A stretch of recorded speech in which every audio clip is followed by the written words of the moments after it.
Welcome to the very first episode of Clash and Burn. I am Johnny Clash, and today we're going to be talking about Hollywood reboots. Do we love them? Do we hate them? How do we feel about them? New music from one of my favorite bands, favorite Halloween soundtracks, and what games we are playing this week. Let's go. So what is up, everyone? I am Johnny Clash. For those who don't know, former independent wrestler, podcaster, gamer, dad, husband, all the above. I host another show called the Game Marks Podcast, where each and every week, me and my friend George, we break down a different wrestling video game, the good, the bad, the awesome. We have played them all. We are over 200 episodes in. So this show, Clash and Burn, used to be an exclusive on the Game Marks Podcast Patreon. But I decided, let's bring it back to life. Let's make it my own show. I've been listening to AFK with Ninja, and it kind of inspired me to kick this thing off once again. I just want to talk about everything. My brain is always going. I'm always writing down things that I want to chat about, and a lot of this stuff just can't come up on a wrestling video game podcast. So here we are. And I got to admit, it's very awkward talking to my monitor right now instead of talking to a second host. So bear with me. I'm going to get used to this. It's going to be great. But I want to start off by talking about reboots in movies and TV shows. All right, so it's what they call spooky season, or Halloween time if you're a normal functioning adult. And in my opinion, it seems like horror movies are what gets remade the most out of any movie. It might be because I just binged It Chapter 1 and Chapter 2 in a single weekend, or it might just be because that's the genre I seem to like. But I feel like there's good, I feel like there's really bad, and I feel like there's like middle of the road. Now, It Chapter 1 and 2. When it first came out in 1990 on ABC, it was kind of just a two-part miniseries, and if you watch it back, it has that like 1990s, still 80s feel to it, where it doesn't feel complete. It's scary. It's great. It's fun to watch. But what they did with Chapter 1 and Chapter 2, the more recent movies, I think is beautiful. I think the visuals are great. Yeah, it's a little corny. It kind of follows that whole Stranger Things, Fear Street type vibe. But I think that's what's cool now. That's what you're going to get the teenagers to watch, and the adults also, while not being so over the top gory. It's still definitely gory, and there's a scene where blood is literally in the entire room, and Chapter 2 I think is even more gruesome. But there's just something more, I don't want to say realistic, because the movies are very not realistic, but something more relatable, I think, to Chapter 1 and Chapter 2. And I think it did the 1990s series justice. And Bill Skarsgård was awesome. The kids were awesome. Having Bill Hader come in, who I believe was first rumored to play Pennywise a while ago, before the movie came out, before Bill Skarsgård. So it's cool that he's actually in Chapter 2. And I think he kills the role. He's hilarious in the movie. But speaking of Bill Skarsgård, The Crow is getting a remake. I think 2024, 2025. Who knows with the writer's strike that's going on. But that's a series that, oh man. The original Crow from 94, Brandon Lee, just stands on its own as one of the top, I don't know if you want to call it horror, thriller movies of all time. It definitely got a cult following with like the emo kids and the Hot Topic crowd. But a great movie, one of my favorite, probably at least in my top 3. But to follow it up with City of Angels, which on paper should be great, only 2 years later, with Iggy Pop and Thoi Trang, who is Trini from Power Rangers before she died, unfortunately. Which, man, is the curse of the Crow real? On paper, that sounds like it should be cool. But, man, when you watch the movie, I don't know if it's because Brandon Lee died and you're not getting your main character anymore, but it is lacking. It is not that great. I remember waiting up to watch that as like a college kid. The first time I saw it, I'm like, oh, I got to watch the second Crow. This is going to be great. I didn't know there was a second one. I'm only 19 at this point. And I remember sitting there watching it like, what is this crap? And then Salvation happened in 2000 with Kirsten Dunst. They really tried to load these up with some popular actors, but man, not even Kirsten Dunst, who is about to be on top of the world in Spider-Man only 2 years later, can save this movie, right? Spider-Man was 2002, I think. Spider-Man, Toby. You have to differentiate now on Google. Yeah, 2002. There's so many Spider-Mans. And then Wicked Prayer comes out in 2005 with Tara Reid. And that's going to bomb too. Crazy. So it's going to be nice to see after the 11 years of misery between Crow movies, what's going to happen now? 30 years later?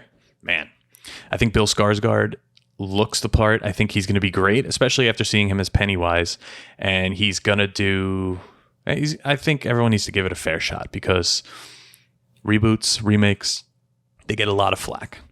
Now, Evil Dead, especially around this time, Halloween time, I'm going to binge 1, 2, Army of Darkness, the new ones, everything. It's one of my favorite series. I think the first movie stands alone, great. It seems like it wasn't going for the corny humor that it gave, and it was a serious movie. And in the second movie, they embraced more of the corniness. And then by Army of Darkness, it's complete corniness, but it's amazing. I think when Evil Dead came out in 2013, that is one of the greatest remakes, reboots, whatever you want to call it, that has ever been done, at least in this genre. The series came back. It came in swinging. It was gruesome. It was actually scary. There were callbacks to the originals, while also having like its own new twist. Man, Sam Raimi and Bruce Campbell just nail it. And then Evil Dead Rise came out not too long ago. I just watched that on HBO Max. Also, a really great movie. And then there was Ash vs. the Evil Dead, which kind of goes back to the roots of the first two movies and Army of Darkness. I guess more Army of Darkness. It kind of completes the series as a whole. Lucy Lawless is in it. It's a pretty cool show. It's very comedic and not as scary and gory. It's pretty much what you get in Army of Darkness, but now with a even more cornball Bruce Campbell, but it's amazing.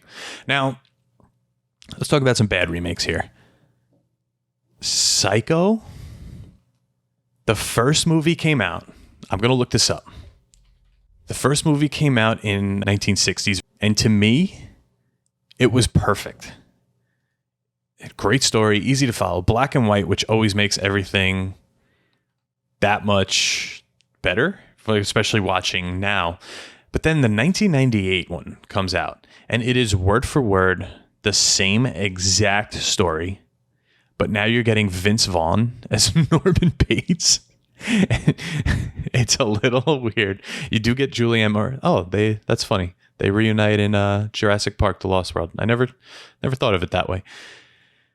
But woof, I do not like the 1998 Psycho. I think because I've watched the 1960s version so much that when you watch the second one, it's just verbatim. It's the same exact script. And I don't know, if you're going to watch them, just go back and watch them. Now, The Office is getting a reboot. Apparently, it's been rumored now that the writer's strike is over.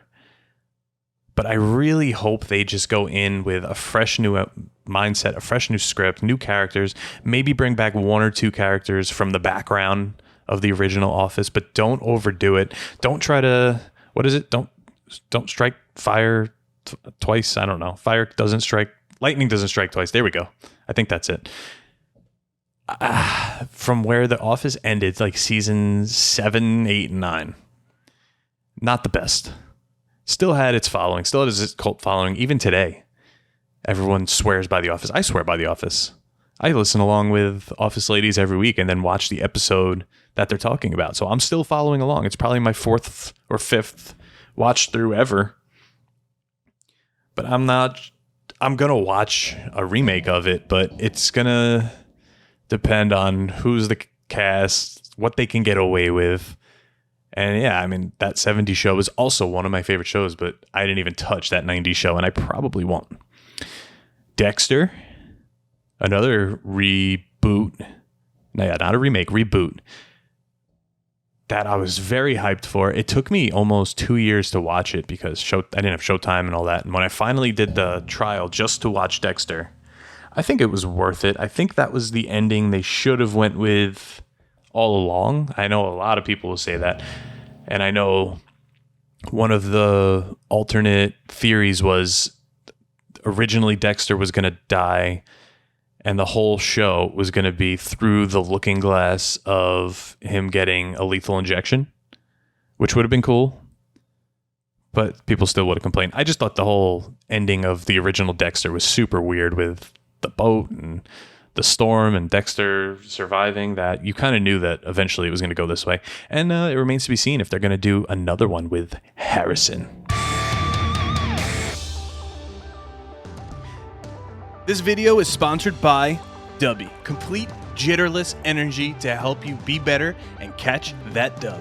Head on over to dubby.gg and get your 10% off by using code JohnnyClash at checkout. Complete jitterless energy. Dubby. All right, so I wanted to talk about one of my favorite bands right now, and that is Just Surrender. Now, they're not a very known band. They're kind of somewhat local. They're from upstate New York, so I kind of always kept my eye on them. I remember a coworker back in like 2004, 2005 showed me their EP. I believe it was the In Your Silence EP. Yeah, it was awesome. And it was just such a unique sound compared to everything else I was listening to. You know, when you're listening to The Used and Brand New, it was like everything kind of meshed into one with two singers. One of my favorite bands growing up, still to this day, but they haven't played a show or recorded an album, I think, in almost 11 or 12 years. But now that this theater in Poughkeepsie, known as The Chance, is having their last show, or by the time you're listening to this, had their last show last Friday, October 13th, which I will be on commentary at Creative Pro Wrestling, so I will not go. They put out 2 new songs on the Not Dead Yet EP, Choices and Find You Out Again, and oh man, this is just one of those instances where the artist comes back, but it sounds like they never left. Like sometimes it could have like a wash sound or they're trying too hard. I think like Fall Out Boy kind of falls into that category. Like some of their newer stuff, you're like, okay, you're a shell of yourself. But these 2 songs sounded like they could have been right off their first album, If These Streets Could Talk. Their second album was We're In Like Sin, and Phoenix was their third. I didn't listen to Phoenix as much, but If These Streets Could Talk, I remember me and my friend Kenny, you guys might know him as TK Wild, Creative Pro Wrestler. We went on our lunch break to Tower Records. That's how long ago this was, to find this CD when it came out, because we listened to the EP like crazy. And finally, all the songs we knew, which it's always different. When the EP is out, you know the songs. Sometimes there's no like click track. They're all over the place. And then you get the actual studio album and it's a little bit slower. They're actually on time. And it just doesn't sound the same. But this one, man, what they did to the songs did the EP justice. And it was so cool. I still listen to If These Streets Could Talk and We're In Like Sin all the time. So, oh, and I think it was Bamboozle 08 or 09. I want to say 09. We went to Wendy's after the show, which if you go to Bamboozle, you're sweaty, you're thirsty all day. Wendy's after the show was just incredible. And the singer, Jason Mafucci, who for some reason I'm Facebook friends with, I think that was just the era where you just added anyone thinking it was like MySpace and they added you back. I don't know. He was in the Wendy's and I don't think they even performed at Bamboozle, but I knew who it was and I was too much of a wuss to say anything, even just, you know, because he didn't play. You couldn't say like, oh, good set today. It would just be like, hey, I know who you are, and you look like a creep and you walk away. But I think I've met them a couple times. They used to play at the Vintage Lounge near me, so I did see them quite a bit.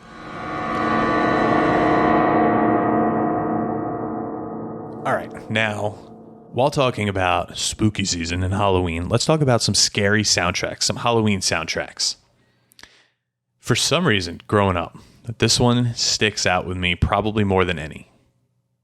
So we talked about The Crow earlier. I think The Crow's soundtrack, even not as a Halloween soundtrack, just in general as a soundtrack, is one of the best movie soundtracks to ever exist. I'm going to look it up right now. The Crow soundtrack. It's got Nine Inch Nails. It's got Rage Against the Machine, Stone Temple Pilots, The Cure, Pantera, Rollins Band. It's got everything. It is a 1990s music just staple with all of these songs. That song, Burn by The Cure, that opens the movie, I used to listen to it just to get hyped because you just think about the opening to that movie with the crow flying, the sky is all dark. It is so cool. Now, Ice Nine Kills came out with the Silver Screen a few years ago. Scream, that is, with an M, where every song is based on a horror movie. I think there was some hits. There's definitely a lot of misses on that soundtrack, but the song from It is cool, and there's a few others that are definitely worth listening to if you haven't heard them. You know, it is what it is. It's a little bit of corny music, but it's cool to enjoy around this time. Now, the Hocus Pocus soundtrack, come on, that's just a given around this time. I put a spell on. I've been singing it for weeks at this point. I just created these cutouts of the Sanderson sisters that are on my front lawn with lights behind them, so it makes cool silhouettes at night. The whole time I've just been singing the Hocus Pocus soundtrack. But this one sticks out. There's a bunch of these out there. Scary sound effects from McDonald's. I think the one I had was I Like to Scare Myself, and it's just a cassette tape that they gave out at McDonald's. I think you might have paid extra for it. And it's just spooky sound effects, but in between it was like Ronald and Grimace like talking, I think. There's a couple different versions. The one I had was number 4. Yeah, I Like to Scare Myself. So if you had any of those, let me know. I would love to know your thoughts on the McDonald's Halloween soundtracks. Hit me up on Twitter. All right. So what have I been playing this week? So big news in the Fortnite world. I don't know if anyone that's listening is a big Fortnite fan. I'm recently back into it, but they're saying that right now, Chapter 1 is going to return in Season 5. There's going to be a time machine break. There's some hints online showing that the time machine is set to the date in 2018 when Chapter 1 launched. So Courage and a few other streamers are saying that at the end of Season 5, there's going to be about a month period before Season 6 starts where you're going to go through the different chapters or seasons of Chapter 1, which is so cool. And in the game, Tomato Town, all of that is like turning up. The Hamburger Man, everything's turning up in the game. So that is going to be cool. But right now, we're enjoying Fort Nightmares within Fortnite. The pumpkin launcher's back, the blade. Oh man, the broomstick, it's just so much fun. What they did with the game at a certain point, it got to be too much, but I think they scaled it back just enough that it's now like playable again and it's enjoyable. And I know the streamers I watch every day are having more fun with it. I'm going to be posting some videos too. I just already posted one on my YouTube at Johnny Clash where you can see me playing Tim the Tatman's fall damage, which is like an only up, but it counts your falls and you have to make it to the top. And yeah, I don't know. Check, see if I go up there. Also on there, you can find Marvel Snap playthroughs, Age of Empires 2, and NHL 24. The playthroughs are coming. I didn't buy NHL 24 yet. I'm kind of seeing the feedback. So far, it's pretty mixed.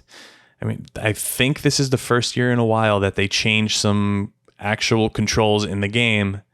And I don't know, changing some deeks, making it easier to hit people into the boards. I think it's gonna draw out a weird crowd. And if you're an avid NHL player like me, it's gonna get annoying really quick.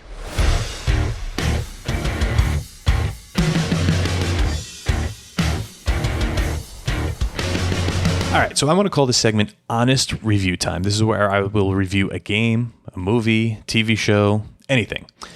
So I want to start with a bad review. And I don't even want to say bad because it wasn't terrible, but on Prime, there's a show called Absentia. I watched it on a recommendation from my father-in-law, and story-wise, it could have been better. I think there was a lot of plot holes, but it's also like, oh, all of a sudden we're going to find out who did it, and it's this person, and you're just like, oh, I don't really care about that person. But other than that, the acting was kind of where, the main cast is always the best. And then you get like the little side actors, the ex-wives and whatever, and they're like, okay, honey, I'm coming. It sounds very rehearsed, like they're reading a script. And I don't know. It kind of just takes you out of it. It takes you out of the show. You pull up your phone, start playing some Marvel Snap, and you don't continue. Now, I only watched season 1. There are 3 seasons, I think, on Prime, so maybe the story gets a little better. But man, it was rough at times. Now, my mediocre review here is going to be Reptile on Netflix. This has been in the top 10 for weeks on Netflix. We've wanted to watch it. Justin Timberlake's in it. Guillermo del Toro. Is that how you say his name? I got to say it like What We Do in the Shadows. Guillermo. Oh, man. I thought it was a really cool concept. First of all, it's a long movie. I paused to see how much time was left, and there was a full another hour after an hour already passed. I think it could have been way cooler than it was. And for a 2-hour movie, at the end, you're left kind of scratching your head. But also, there are a lot of plot holes they don't fix, which kind of was I don't know. I was thinking about it the next day. Like movies always stick with you. And yeah, there was just some stuff that didn't get finished in the end. And there doesn't seem to be a sequel that will, or even a sequel worth covering the stuff that they miss, but whatever. My good review, Gen V, the spinoff of The Boys, has been amazing. That's it. Check it out. We're only 4 episodes in at this point, and I cannot wait to continue. Now, I'm probably not going to do this every week because my reading has been very limited, and there's only so many times I could tell you to read Jurassic Park, but my book recommendation for today, for the season, is The Fisherman by John Langan. It's just a horror novel that takes you immersively into the story. Every single part of the story you picture, you see. The visuals are crazy. It'll make you dream. It'll make you actually see what's on the pages in front of you. Now, sometimes I'll read an audiobook. This one, I physically read an actual book of, and I think that's the way to go here. You don't know what's going to happen next. There's a story within a story within a story that all ties together in the end. It makes you feel things, and that's what I want in a story. But all right, I'm never really going to have these episodes go much longer than this. I can't see them going over a half hour ever. Little snackable episodes to digest once a week, but that's going to do it. It would be a big help if you could leave a 5-star review for this podcast wherever you can, wherever you're listening to, Apple, Spotify, CastBox, doesn't matter. And if it's not on your feed, let me know and I'll have it added. Please check out my other show, The Game Marks Podcast, where we discuss a different wrestling video game each and every week and offer up our rating. Subscribe to my YouTube at youtube.com/JohnnyClash, and I will see you next week on Clash and Burn.